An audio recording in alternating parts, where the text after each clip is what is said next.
Hi, I'm Will Holland. I'm the executive chef here at the Atlantic Hotel in Jersey. The amazing weather we're having at the moment, and hopefully going to have for the next couple of months, is for me all about barbecues. So I'm going to show you one of my favourite dishes to cook on the barbecue. Pork belly glazed with black treacle. We're going to cook some Jersey Royals directly on the coals, rhubarb compote and a fresh salad of watercress, walnuts and apple. Let's get up to the barbecues and get cooking. So the ingredients you're going to need to cook this dish are, first of all, the main element, pork belly. This is reared by John Hackett. It's reared just down the road, local free-range pork, the best you can get. And we're going to cook that in the barbecue and finish it with a glaze made from good old Coca-Cola, black treacle, Dijon mustard and some soft dark brown sugar. Then we're going to serve a rhubarb compote with that, so you're going to need some rhubarb, again grown on the island, and some sugar. We're going to cook Jersey Royals in the barbecue directly on the coals, so you're going to need Jersey Royals, a good sized Jersey Royal. And then we're going to finish the whole dish with a lovely fresh salad made with watercress from the island, walnuts and some raw apple. There's a few elements you can do for this dish in advance, and this is one of them, so this can be done days in advance, it's not a problem. And it's the treacle glaze ready for the pork. Dead simple. All you need to do, put all the ingredients into a pan. So I've got Coca-Cola, I've got Dijon mustard,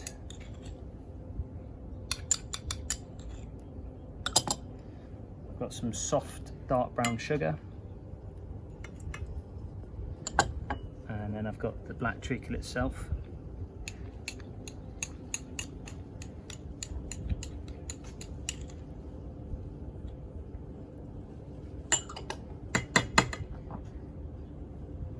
And then, because I'm out here, I'm going to actually bring this to the boil in the barbecue. If you're in your kitchen or doing this in advance, there's no problem just to pop that on the stove and bring it to the boil.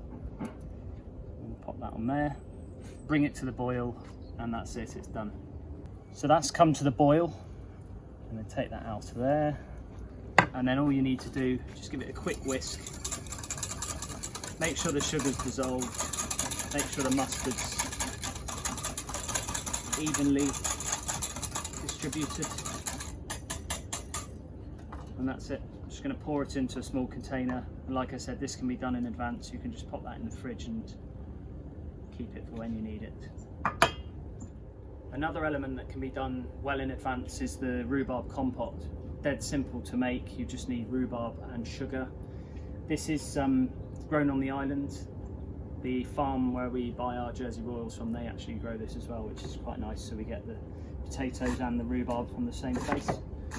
So all I'm going to do is just chop that through.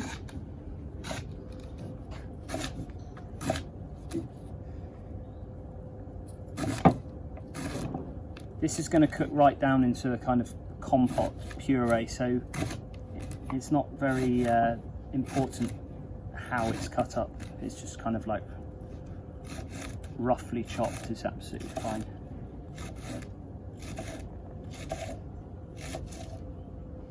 Okay, and we're going to pop that in a pan. This is not forced rhubarb, so you can see it's got kind of green colour to it, as opposed to the kind of champagne pink coloured rhubarb that you can get, the forced stuff. But this actually suits dish like this, where we're going to serve fruit in a savoury dish. So I am going to put some sugar in there, but not too much. So this is actually 10% of the weight of fruit, so not a huge amount. That goes in there, and then again, I'm going to pop this onto a heat. I'm just going to stew it down, so if you were cooking this in the kitchen, it can just be on the top, but I'm going to do it on the barbecue while I'm here. Pop that on there, and just let that cook. It will take about 5 minutes or so just to cook right down. So you can see that that's been cooking for about 5 or 10 minutes or so. No water goes into that. I want it really, really nice and thick and tight. So when it's like that, grab it out. Give it a good mix around, just really, really break down all the fibres of the rhubarb. And then again, you can just pop this in the fridge. This can be made days in advance. Just going to pop this into our little tub.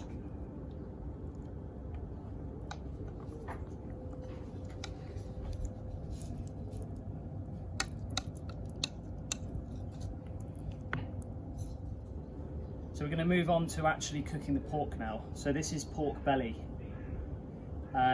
When they're cut into pieces like this, they're known as pork belly steaks.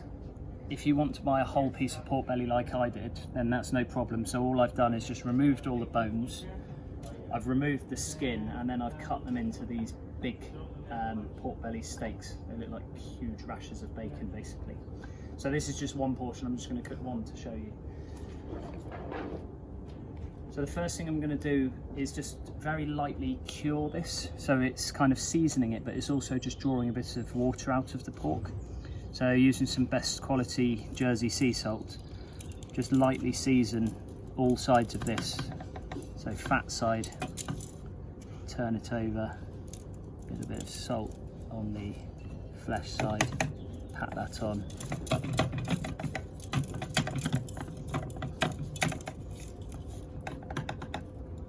So in an ideal world, I'd like to leave that for about 5 or 10 minutes, just let the salt start penetrating the meat and just start bleeding some of the moisture out. But we don't live in an ideal world. I'm going to fire that straight onto the barbecue. It's not a problem. First thing I'm going to do, although pork belly is quite fatty, I am going to put just a tiny little bit of oil on there. Just make sure we don't have it sticking to the bars. And I'm going to put this skin side up, so it's important you don't put the skin side, the fat side down, otherwise it's just going to start dripping all the fat into the barbecue. So literally just drop that on there, got a lovely sizzle, and then I'm going to close the lid on the barbecue. The beauty of the big green eggs is the controllability. That's why I love them so much. So you have the lid down, you control the temperature in here with airflow, and it's why you can cook cuts of meat like pork belly that's classically very fatty. If you cook that on a normal barbecue, as soon as the fat starts dripping onto the hot coals, you're going to have flames leaping out all over the place. At the minute, that's just cooking away in there beautifully. We've got no flames at all. You can see just from the air vent that we've got lovely smoke, so we know it's cooking, we can hear it, and we can keep our eye on it with the temperature gauge. And I'm going to cook that for about 2 minutes on each side, so we're looking at about 8 minutes in total, 2 minutes per 4 sides.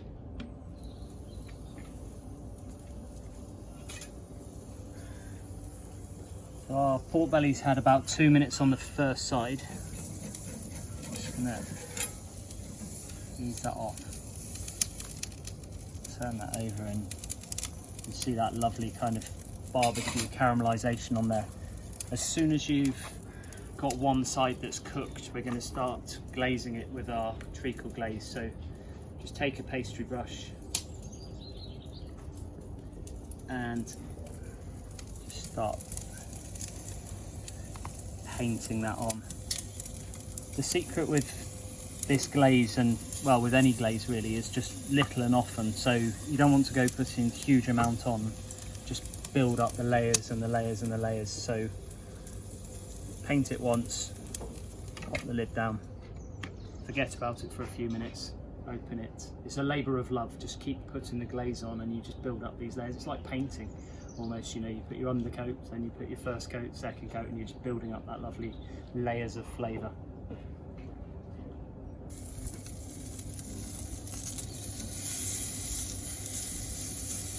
So on to another side. If I may say so myself, that smells absolutely delicious. And then all we're going to do, just each time you turn it, put some glaze on the next side, turn it, glaze it, turn it, glaze it, building up all those layers of flavour.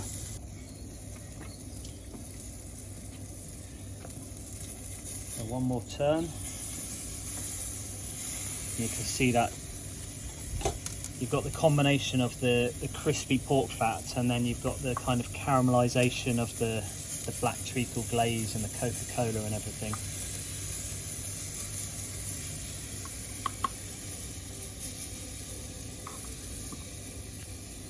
that's on its final side now, so 2 more minutes and that's going to be ready to come out the barbecue and rest. So that's had about 8 minutes cooking, 2 minutes per side. I'm just going to take that out of the barbecue, pop that on there. That looks pretty special. So now it's important to let it rest. It doesn't matter what meat you're cooking, whether it's a whole chicken or a large joint of beef on a Sunday or a piece of meat like this that's come off the barbecue, it must rest. My golden rule is to let it rest for the same length of time that it's cooked for. So in this instance, we've cooked it for about 8 minutes. We're going to let that rest for about 8 minutes. The meat would be too cold to eat then, so then all we'd do is just drop it back onto the barbecue just to bring it back up in temperature. And of course, while it's resting, it would be rude not to give it last few little coats of the glaze.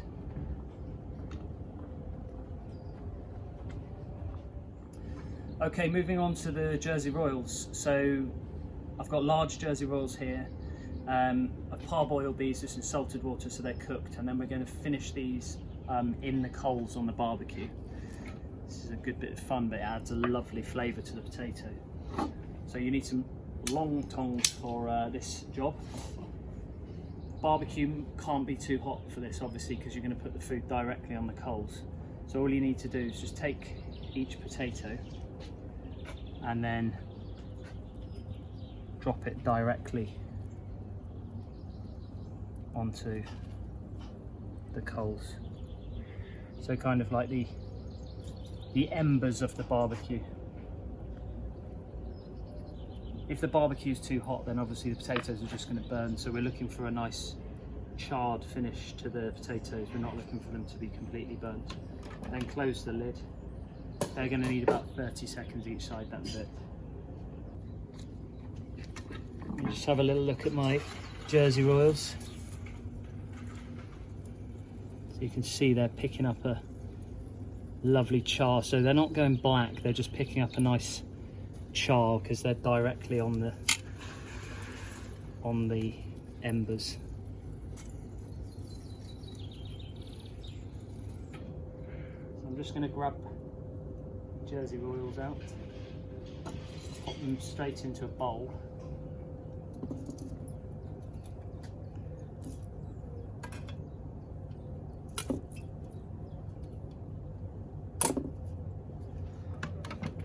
And then to finish these, really simple, I've just got a little bit of oil. This is a light olive oil, but you can use near enough any oil you want. Pinch of good Jersey sea salt. Give those a little toss around. And then this is an optional extra, but it really brings these to life. In here I've got an onion ash. So how you make it, you just burn onions basically, dehydrate them and dry them out. So you've got this lovely kind of, if you imagine the flavour of onion marmalade, but in a powder form, that's what this tastes of. So I'm going to put a really big, generous pinch in there.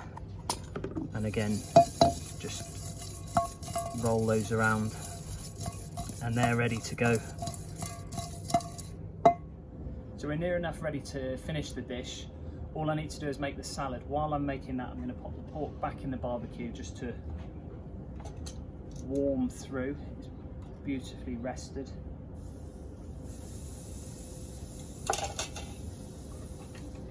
So for the salad, really simple. Need some raw apple. Just going to cut this into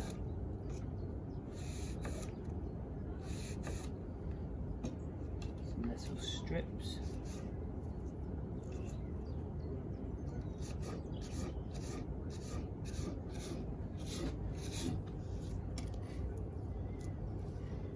Pop those into a bowl. And then into here we've got some watercress, some walnuts. These have been roasted and just crushed. Them in, and then in here I've got just a basic vinaigrette. It's just olive oil, vinegar and seasoning. Just going to lightly dress the salad with the vinaigrette.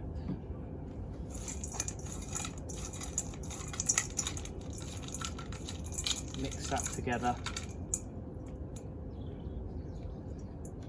And we're ready to plate up.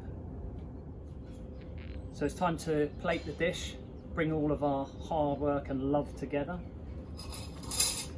So first thing, this incredible piece of pork belly. Absolutely beautiful. Then we've got the Jersey Royals that we've cooked.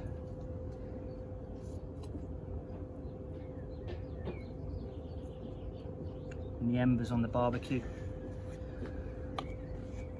Our Rhubarb Compote. Just a nice spoonful of that.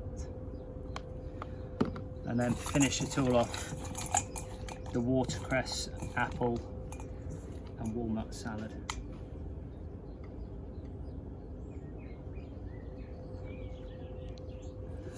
There we go.